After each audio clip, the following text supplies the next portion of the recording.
Assalamualaikum warahmatullahi wabarakatuh. Alhamdulillahilladzi an'ama alaina bini'matil imani wal ihsan. Al-alimil ladzi la yakhfa alaihi khawatirul jinan.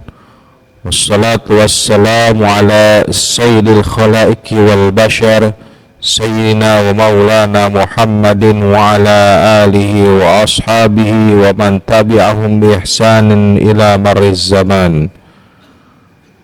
Ashhadu an la ilaha illallah wahdahu la syarika lah, al-munazzah minal jihati wal jismiyati wal zamani wal makan. Wa ashhadu anna sayyidana Muhammadan abduhu wa rasuluh alladhi kana khuluquhul Qur'an. Fa ya ibadallah, usikum wa nafsi bi taqwallah faqad fazal muttaqun. Amma ba'du. Hadirin ma'asyiral muslimin jamaah rahimakumullah. Insyaallah pembahasan terkait dengan muamalah kita akan lanjutkan, masih terkait dengan tema hibah. Kalau sebelumnya kita telah membahas terkait pembagian hibah, ada yang sifatnya halal, ada juga yang haram, maka insya Allah kesempatan yang berbahagia ini kita akan lanjutkan terkait dengan rukun dan syarat hibah itu sendiri. Berbicara mengenai muamalah, tentunya ada rukun, ada syarat yang harus dipenuhi.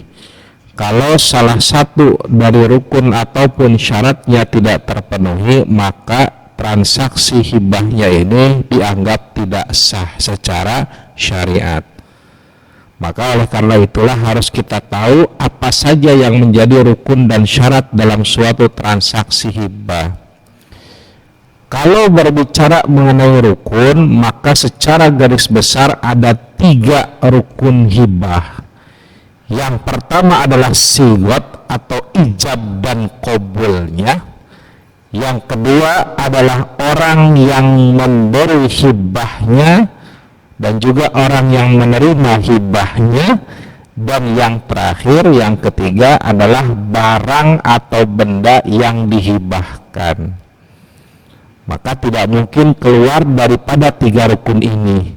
Kalau tidak ada salah satunya, ya maka tidak sah, batal transaksi hibahnya. Ada ijab qabul, ada orangnya tapi tidak ada barangnya, atau barangnya masih terhutang, maka tidak sah hibahnya, Pak. Ya. Nah, ada barangnya, ada ijab qabul, tapi orangnya misalnya, ya, dalam hal ini orangnya itu dalam kondisi gila, maka tidak sah. Ya. Nah, maka oleh karena itulah kita harus mengetahui rukun dan syarat yang mengikat dalam transaksi hibah ini. Rukun yang pertama adalah sigot atau sering kita sebut dengan ijab dan qabul. Ijab dan qabul ini syaratnya adalah harus namanya tatobuk. Tatobuk itu artinya tawafukut tam, ya. Jadi keselarasan yang sempurna yang keluar dari orang yang berhak memberikan hibah itu sendiri. Jadi harus sama. Saya misalnya memberi hibah, maksud saya memberi hibah karpet misalnya ke masjid Puri Raya Teluk Jambe, lalu ada DKM di sini, nggak ada masalah dalam hal ini, mau perwakilannya, mau ketuanya, sekretaris, atau misalnya khusus bidang terkaitnya, silahkan. Lalu saya bilang, Bapak, saya berikan karpet ini sebagai hibah kepada Masjid Puri Raya Teluk Jambe, maka itulah ketika ucapan saya yang terlontar dari si pemilik atau si pemberi hibah disebutlah dengan ijab. Dan orang yang menerima misalnya tadi dari Masjid Puri Raya ini, baik itu DKM-nya atau mungkin panitia yang yang telah dipilih, maka ketika dia bilang saya terima hibahnya Bapak, itulah disebut dengan qabulnya. Jadi sederhananya adalah ijab qabul itu bagaimana ucapan si pemberi hibah kepada si penerima hibah terkait dengan transaksi hibah tersebut. Boleh dengan ucapan, boleh dengan isyarat, boleh juga dengan tulisan sesuai dengan tradisi yang ada di masyarakat sekitar. Misalnya kalau sekarang eranya teknologi, maka dengan menggunakan catatan teknologi komputer gitu kan, lalu masuklah di situ ada tulisan bahwa hibah dan lain sebagainya, maka apakah itu sah? Tidak ada masalah ya. Jadi tidak harus mentalafuz, tapi boleh dengan menggunakan media lain yang menunjukkan keridhaan antara si pemberi dan si penerima hibah.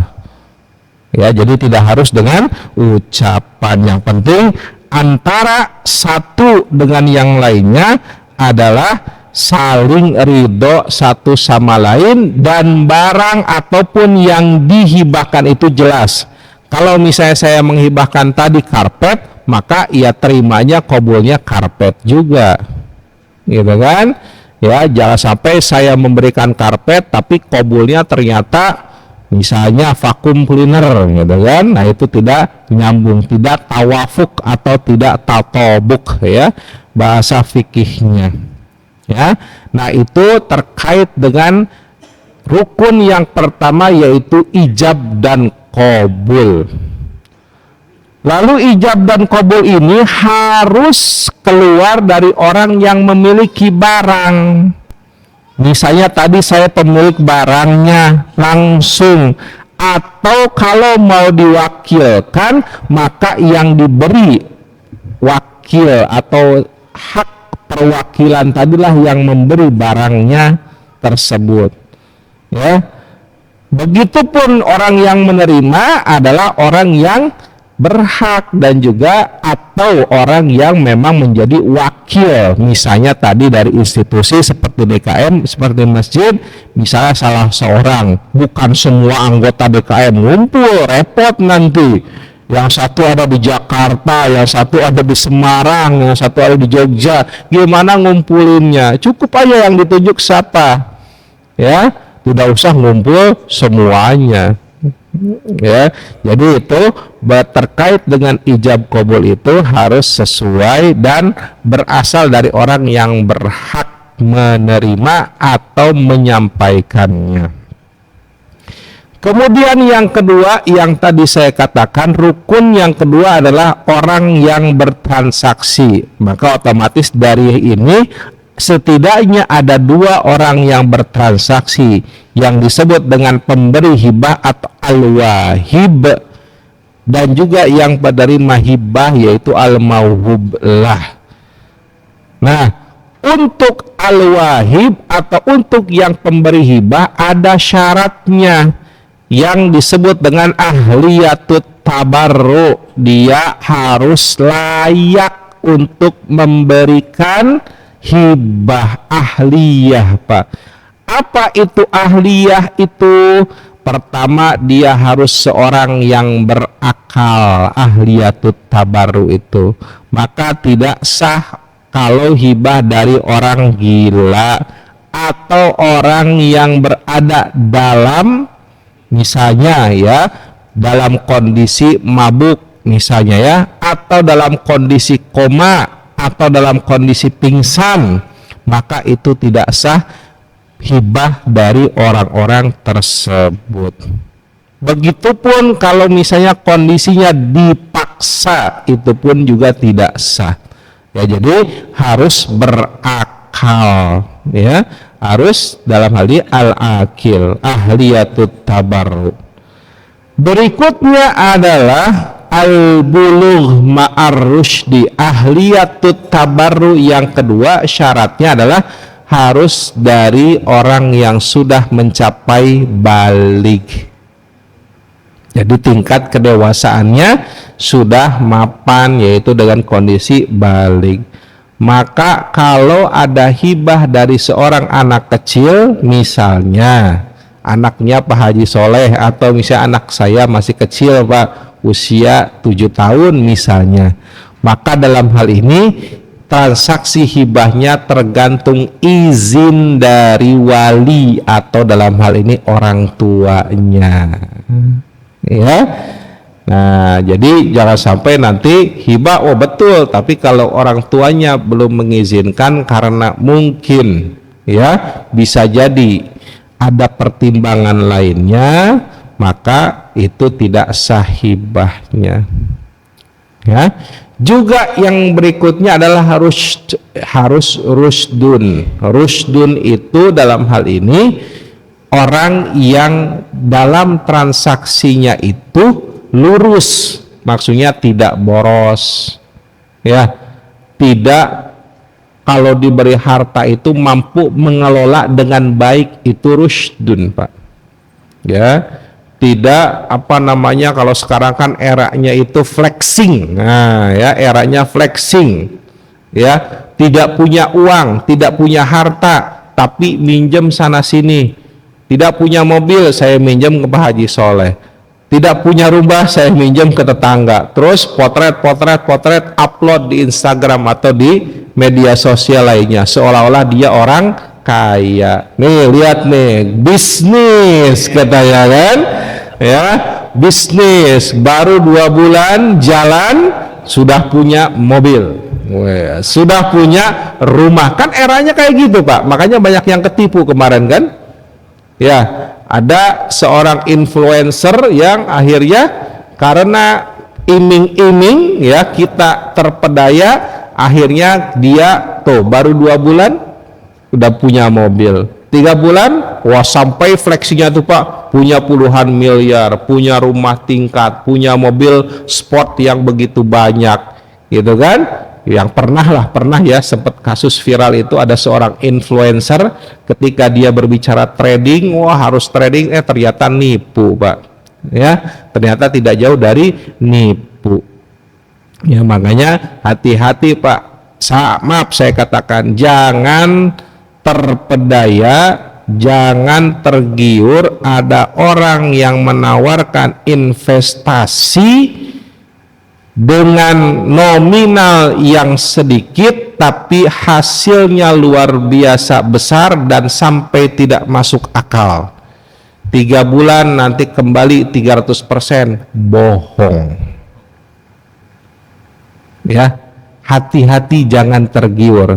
Dalam jangka waktu seminggu akan untung 20%, maaf saya katakan bohong. Saya harus tegas di sini biar Bapak nggak ketipu, ya, karena jujur saya pribadi, ya, sering ada gitu ya penawaran dan lain sebagainya, saya bilang nggak masuk akal bagi saya. Ada yang nawarin terakhir berapa investasi di, maaf ya, kalau kita bandingkan, maaf, saya investasi di, misalnya di sukuk saja, sukuk Pak, sukuk yang halal ya, sukuk negara nih ya, sukuk saja ya, bagi hasilnya itu paling besar sekitar 6,9 bahkan 7% per tahun. Itu dijamin oleh negara insya Allah, kuponnya dibagikan setiap 3 atau 6 bulan, itu 7% per tahun. Jadi kalau Bapak misalnya beli sukuk 1 miliar, misal sukuk 1 miliar, paling kalau misalnya yang dapat bagi hasil 7% selama setahun, berarti Bapak setahun dapat 70 juta, ya, mungkin dipotong pajak dan lain sebagainya. 70 juta Pak, 1 miliar, ya. Lah ini ada yang nawarin investasi, silahkan transfer uang 1 juta dalam waktu 2 minggu jadi 3 juta, bohong. Maaf saya katakan, ya, jangan terpedaya, apalagi kalau urusannya sudah slot, udahlah, gitu kan, maksudnya judi slot, gitu kan, udah bohong Pak, main sekali gitu kan, menangnya 3 kali, ruginya 100 kali. Itulah slot. Nih mohon nih kepada rekan-rekan, pada para jamaah sekalian yang masih candu judi slot, tinggalkan Pak, daripada hancur semuanya Pak, habis-habisan. Rumah kegadai, mobil terjual, istri anak terbengkalai, mohon tinggalkan sekarang juga Pak. Ya. Oke. Jadi kembali lagi kepada pembahasan terkait dengan hibah. Orang yang memberikan hibah tadi harus rushd, harus bisa mengelola harta dengan baik, tidak boros, tidak sembarangan. Ya, juga kalau dalam konteks keindonesiaan, Pak, dalam konteks keindonesiaan itu tidak sedang diberi hukuman atau dikenakan pidana. Ya, misalnya mantan koruptor dipidana misalnya 10 tahun dan ganti rugi 700 miliar. Itu walaupun itu hanya ini Mas ini Pak, hanya mimpi lah ya ini misal ya, nggak ada denda 700 miliar di Indonesia atau ratusan miliar, paling denda itu berapa miliar, puluhan miliar nggak ada Pak ya. Jadi untuk saat ini Indonesia ini masih surga bagi koruptor. Ya, korupsinya berapa triliun, paling dendanya berapa miliar saja.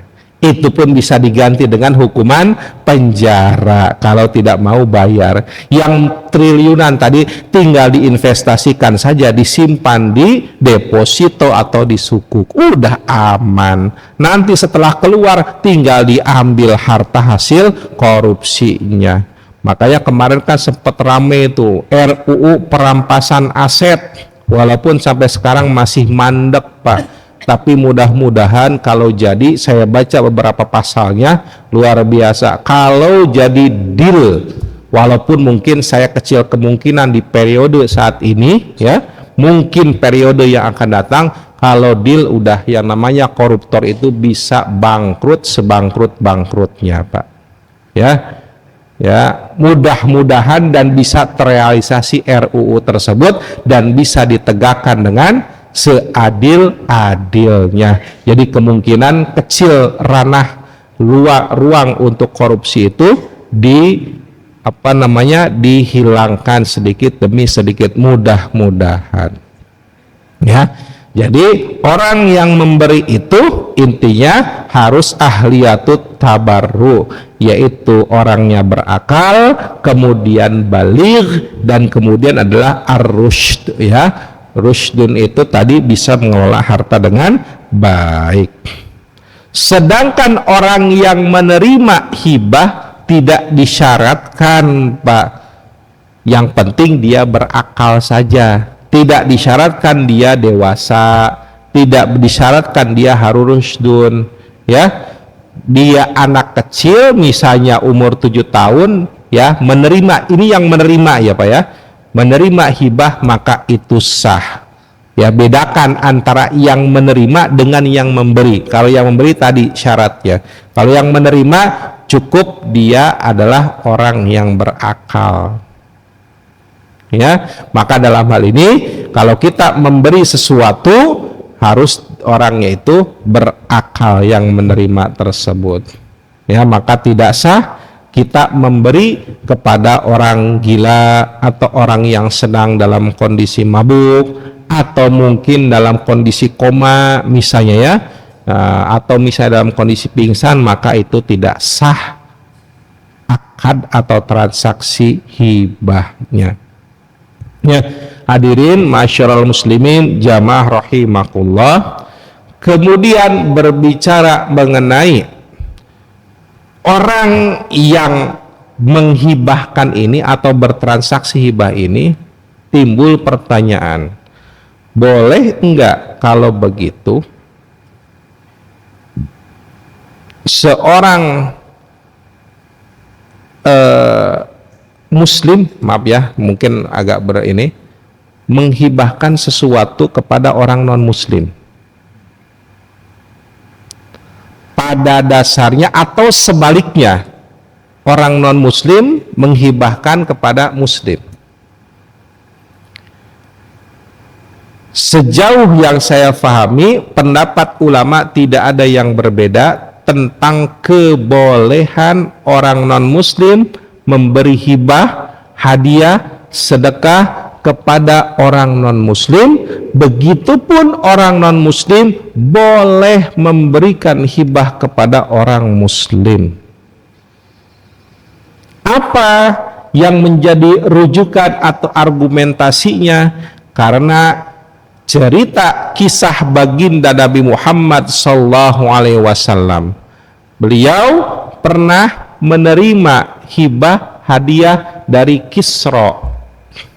Ya, kaisar saat itu ya, kaisar Persia. Beliau pernah menerima hadiah dari Heraklius, kaisar Romawi. Beliau pernah menerima hibah dari Muqawqis, raja Mesir pada saat itu. Ya, jadi boleh menerima hibah dari non muslim. Begitupun gantinya beliau pernah memberikan hadiah kepada raja-raja tersebut. Kepada Kisra dia memberi, kepada Heraklius dia memberi, kepada Muqawqis beliau juga pernah memberi. Bahkan dalam riwayat yang sangat masyhur, beliau pernah memberi ya hadiah kepada ketika Fathul Makkah ya, kepada orang-orang yang masih belum masuk Islam, termasuk dalamnya Abu Sufyan gitu kan ya, itu sekitar 100 ekor unta. Jadi pada dasarnya silakan Bapak mau memberi hadiah, menerima hadiah atau hibah dari non muslim, tidak ada permasalahan. Jadi tidak ada syarat terkait dengan agama dalam transaksi hibah ini. Ya, jadi nggak usah khawatir Pak, santai aja Pak ya. Ya, oke. Berikutnya timbul lagi pembahasan pertanyaan. Pak, kalau misalnya saya hibah istri, bagaimana ini untuk perempuan? Boleh nggak istri itu menghibahkan hartanya? Sebetulnya kalau saya baca ada 3 pendapat. Yang pertama, membolehkan secara mutlak meski tanpa izin suami, berapapun nominalnya. Yang kedua, ini pendapat dari jumhur ulama, termasuk di situ Imam Asy-Syafi'i, Imam Ahmad ya, kemudian Imam Malik dan juga Imam Al-Bukhari. Boleh karena berdasarkan hadis dari Sayyidah Maimunah, istri baginda Nabi Muhammad SAW, yang memberikan hartanya kemudian disampaikan kepada baginda Nabi dan Nabi tidak menjawab atau tidak berkomentar apa-apa. Artinya dari hal itulah Nabi mengiyahkan apa yang dilakukan oleh Sayyidah Maimunah istrinya. Yang kedua, tidak boleh secara mutlak ya. Nah, ini ada juga, yaitu dari pendapat Imam Tawus ya. Ini juga beliau berpendapat dari riwayat ya terkait dengan Khairah, nama perempuan sahabiah namanya Khairah, yang tidak boleh memberikan hadiah atau hibah kecuali seizin suaminya. Dan yang pendapat yang ketiga, boleh tetapi maksimal 1/3 dari hartanya. Nah, inilah pendapat Imam Lais bin Sa'ad ya. Nah, terlepas dari itu kita ambil pendapat yang jumhur atau mayoritas ulama yang mengatakan bahwa seorang istri boleh menghibahkan hartanya berapapun jumlahnya meskipun tanpa izin dari suaminya ya. Jadi hadirin jamaah rahimakumullah, itulah terkait dengan hibah ya. Dan mungkin satu lagi, lalu timbul pertanyaan lagi, kalau hibahnya orang yang lagi sakit misalnya tapi menuju meninggal Pak, lagi ya bisa dibilang lagi ripuh lah kata orang Sunda itu kan ya, Apakah itu boleh? Pada dasarnya orang yang direpot, misalnya orang yang sudah divonis hukuman mati karena menjadi bandar narkoba, maka itu boleh menghibahkan, tetapi hibahnya nanti harus diserahkan setelah meninggal, jatuhnya jadi wasiat dan maksimal 1/3 dari hartanya, gitu ya. Atau misalnya sakit apalah, kanker atau sakit apa yang sekiranya sulit untuk disembuhkan dan kemungkinan menghadapi kematian kurang lebih, kalau diprediksi kurang lebih sekitar setahun ke depan. Wallahu alam, meskipun umur itu adalah rahasia Allah Subhanahu wa ta'ala.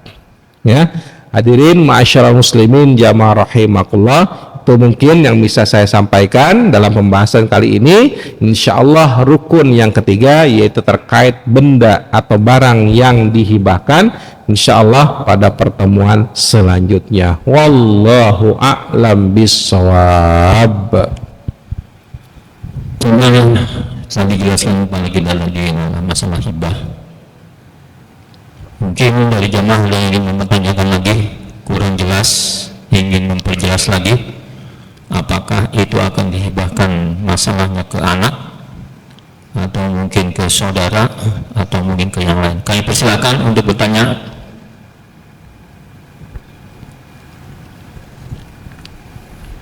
Sebelah kiri mungkin ada yang ingin bertanya.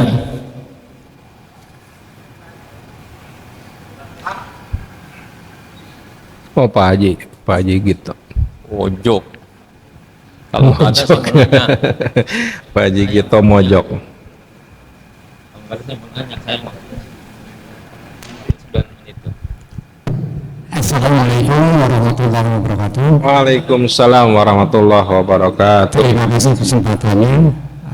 Yang ini saya tanyakan, tadi dipaparkan bahwa kita memberi hibah kepada anak kecil itu boleh.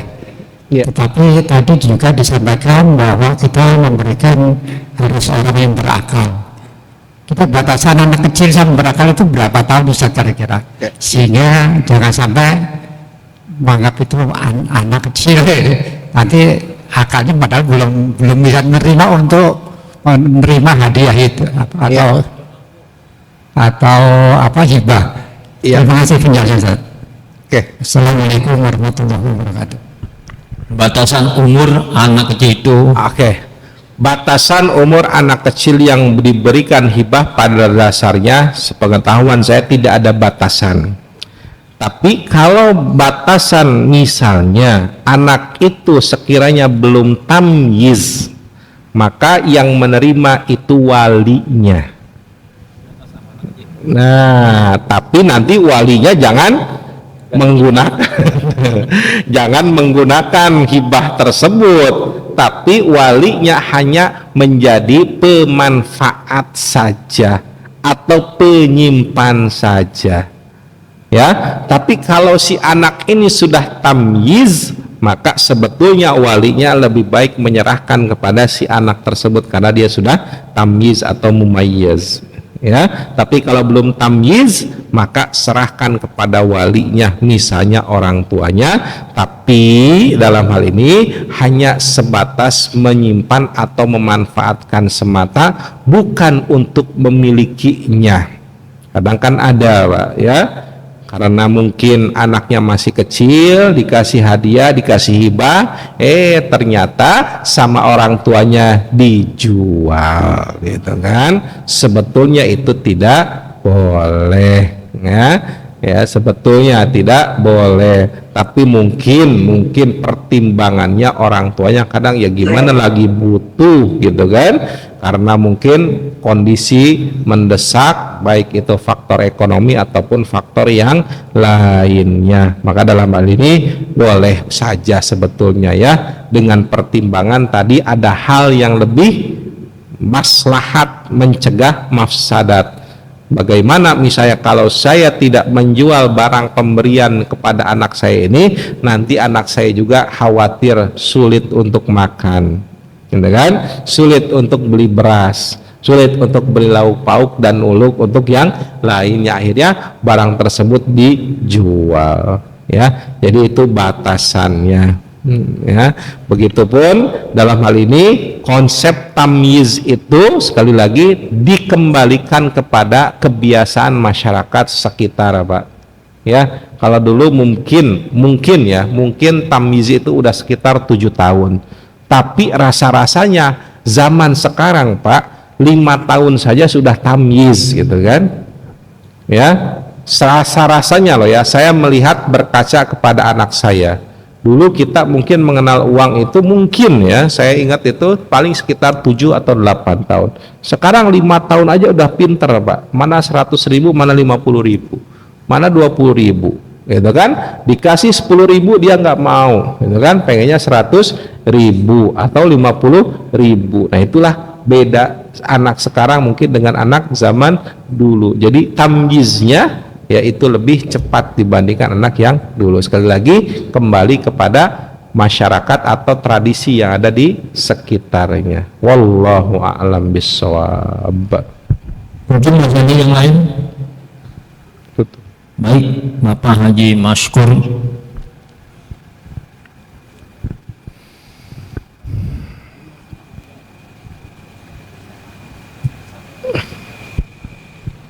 Assalamualaikum warahmatullahi wabarakatuh. Waalaikumsalam warahmatullahi wabarakatuh.